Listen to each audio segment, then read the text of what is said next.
Olá, boa noite. O UXTV Notícias está começando. Acompanhe os destaques da edição desta quinta-feira. Acompanhe as dicas do quadro Vida Sustentável. As profissões que os brasileiros que moram no exterior exercem somente fora daqui. Veja agora no UXTV Notícias.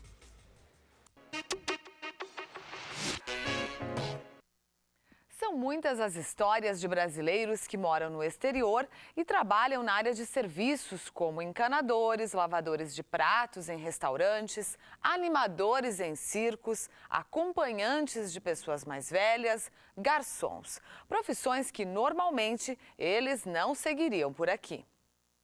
Michel tem 27 anos e desde os 16 trabalha como garçom.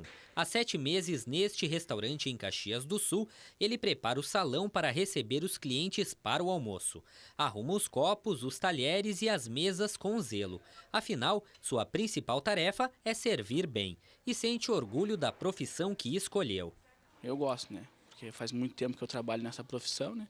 É uma profissão que o cara se dedica bastante, sabe? Fala com o cliente. Tem que ter um pouco de empatia também, né, Michel? Sim, sempre tem que ter, né? Sempre sorrindo, brincando. Porque imagina se eu chegar na mesa sério, fechado. Pois não, o que o senhor quer, sabe? É bem complicado isso. Sempre tem que chegar, bom dia, como é que tá? E aí, como é que vai, sabe? Sempre se tentar chamar o carisma do cliente para você. Se a pessoa não tem um carisma, se não gosta desse tipo de serviço, muito pouco ele vai ficar na profissão, né? Porque é uma profissão que te exige uma boa educação, né? Ser bem extrovertido e tal com os clientes, né? Ser simpático de um modo geral e aí tu gostar do que tu faz. Mas muitas vezes a palavra garçom soa de forma pejorativa, subalterna, e isso afasta pessoas que poderiam investir na profissão. Sérgio explica que a rotatividade de profissionais no seu restaurante é grande. A rotatividade é maior nas pessoas mais jovens do que as mais velhas. Eles ficam mais... não sei se é em questão também da idade e tal, que a pessoa já começa a amadurecer, ela acaba ficando no emprego um pouco mais de tempo. Se por aqui algumas pessoas têm vergonha desse tipo de serviço, outras, quando saem do território brasileiro, abraçam a oportunidade. Foi o caso de Louise. Acadêmica de jornalismo, ela cursou 2 disciplinas em Madrid e, para conseguir pagar as despesas por lá, trabalhou como garçonete e vendedora de alarmes, de porta em porta. Se aqui no Brasil alguém bate na tua porta, tu nem abre, por medo, por insegurança, vão achar que estão te pedindo coisas e tal, sabe? E lá não, lá tu batia. Tinha gente que não abria, mas tinha gente que te convidava pra entrar, que te oferecia Coca-Cola, que te oferecia comida, sabe? Ou seja, é muito, muito diferente a aceitação das pessoas. No restaurante que eu trabalhei, ele era na principal avenida, era na Gran Via de Madrid, e eu recebia muito turista. E tantos brasileiros que eu conheci lá, que eram meus amigos também, sabe? E quando eu dizia, consegui um emprego no restaurante, que bom, sabe? As pessoas até gostavam, porque tu conseguiu um emprego, sabe? Melhor do que tu não fazer nada, entendeu? E aqui, acho que é pelo fato das pessoas te conhecerem, até Caxias, pelo fato de ter essa coisa de sociedade e tal, das pessoas te julgarem muito. Em Caxias as pessoas te julgam muito, sabe? E lá tu tá numa capital, tu tá num mundo muito maior. Aqui é um mundinho assim, lá é um mundão, sabe? Sheila é diretora de uma empresa de intercâmbio. Segundo ela, os programas mais procurados por brasileiros são os que oferecem curso combinado com trabalho. Esses são mais procurados porque eles não têm pré-requisitos, não tem um processo de seleção como tem um programa de trabalho. Então, eles chegam lá e procuram um emprego por conta. Eles têm pouca mão de obra para esse tipo de emprego. A gente tem muitos estudantes que vão para lá e trabalham, por exemplo, em construções, empregos que o pessoal aqui não se sujeita, né? Mas a remuneração também é muito boa. Eu acho que isso faz com que o pessoal trabalhe lá. Infelizmente, aqui no Brasil, esses empregos, a remuneração é baixa. Para um universitário, eles querem procurar alguma coisa na área, até porque aqui eles têm chance. Limpar a casa de alguém não é indigno, servir as pessoas não é indigno. É trabalho, entendeu? É muito pelo contrário. Indigno é tu ter um monte de dinheiro e apontar para as pessoas que estão trabalhando ou que estão lá te servindo, sabe? Todo trabalho é digno, né? Então, não tem que ter vergonha do que tu faz, do que tu é. Eu acho que tu tem que trabalhar de uma forma geral, que todo mundo tem que trabalhar. Profissão, até aquele que cata a lata, cata lixo, está sendo correto, porque não está roubando nada de ninguém. Acho que o cara tem que ser correto naquilo que faz. É isso aí. Depois do intervalo, você acompanha o quadro Vida Sustentável. Agora você confere o quadro Vida Sustentável desta quinta-feira com a Chamila Carpegiani.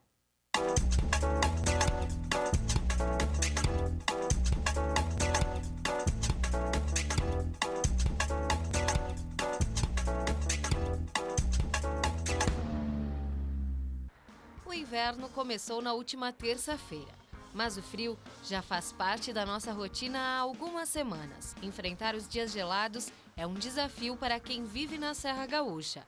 Desafio maior é encontrar alternativas sustentáveis para se aquecer. Esse tipo de situação ela seria melhor revertida se a gente começasse a pensar em habitações mais sustentáveis sob o ponto de vista de aquecimento natural, né? Tentar posicionar solarmente com relação à direção dos ventos, a questão do dimensionamento das próprias esquadrias, as estruturas de fechamento das construções, para que a gente pudesse manter melhor um ambiente aquecido, né?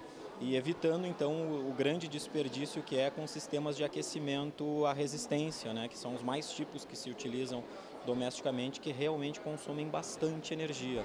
Juliano ressalta que o uso de aquecedores a lenha ainda pode ser mais positivo para o meio ambiente. Se ainda for praticado um corte sustentável, ou seja, aquele baseado no reflorestamento, esse impacto pode até ser menor do que o próprio relacionado ao consumo de energia elétrica para gerar o aquecimento. É uma situação bastante relativa, né, de ser discutida, né, e bastante técnica, né, para ser devidamente balanceada. Mas é isso, se for de uma madeira de origem sustentável, esse impacto pode até ser menor do que da própria fonte de energia elétrica gerada pelas centrais de energia elétrica, né?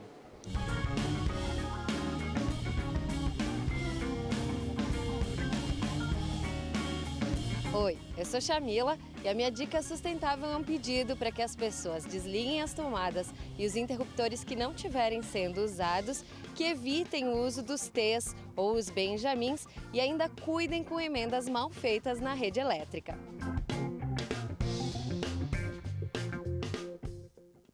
A sexta-feira será de temperaturas mais baixas e possibilidade de chuva.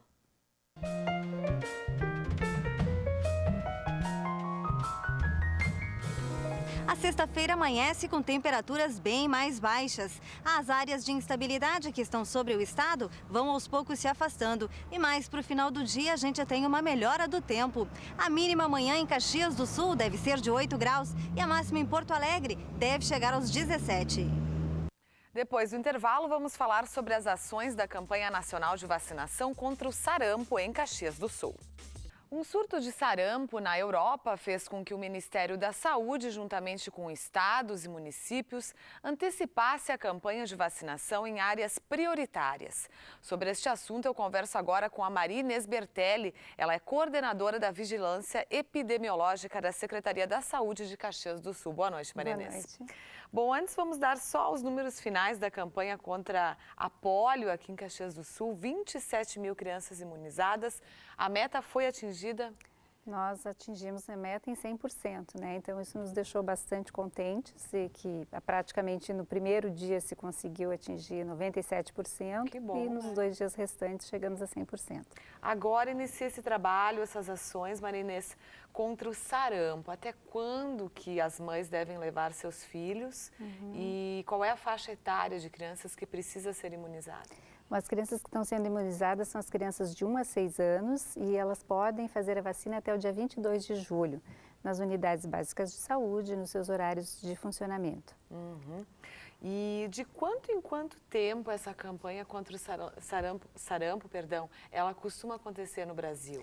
A cada 5 anos é realizada uma campanha de segmento, né, que seriam os reforços, porque normalmente o que acontece? A criança vacina ali no primeiro ano de vida, até 1 ano e 3 meses, regularmente.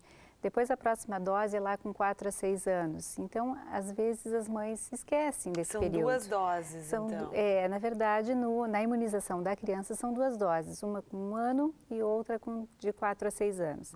E essa segunda dose muitas vezes fica esquecida, né? As crianças frequentam menos, tanto o seu pediatra como ao posto de saúde. E, então é preciso que a gente faça um chamamento, faça um reforço para que a gente coloque em dia. Nós estamos em processo de eliminação do sarampo do nosso meio, já há muito tempo que não temos casos, mas este ano no Brasil houveram 10 casos importados da doença e, segundo os exames realizados, esses casos de sarampo que foram importados é o mesmo vírus que está ocorrendo na Europa. Né? Então, como lá tem surtos na Espanha, na França, na Bélgica, então há necessidade da gente manter a nossa população bem imunizada. Claro. E esta vacina, Maria Inês, ela também previne outras doenças? Essa vacina que está sendo feita é a tríplice viral, então ela protege contra sarampo, rubéola e cachumba. Então, com isso, nós também estamos imunizando para essas doenças. A rubéola é uma doença que ainda preocupa, acontece ainda no nosso meio, e a grande preocupação da rubéola é a rubéola congênita, né? É quando a mãe, durante a gestação, contrai a doença, podendo passar para o seu bebê e esse bebê tendo, então, sequelas da doença. Então, é uma forma da gente proteger também para essas outras patologias. Com certeza. Uma última questão, crianças que não foram imunizadas contra o sarampo podem vir a contrair a doença na fase adulta? Pode, não se tem uma garantia, né? E principalmente pelo fato de não estar mais ocorrendo a doença no nosso meio, essas crianças não imunizadas, elas são suscetíveis a vida toda. Então, em contato, mesmo na fase adulta, pode sim contrair a doença. Ok, muito obrigada pelas suas informações. Eu conversei com a Maria Inês Bertelli, ela que é coordenadora da Vigilância Epidemiológica da Secretaria Municipal da Saúde de Caxias do Sul. Obrigada. Assim a gente encerra esta edição do UXTV Notícias. Lembrando que você também pode acompanhar o nosso telejornal no blog uxtv.wordpress.com. Nós voltamos amanhã. Uma boa noite para você.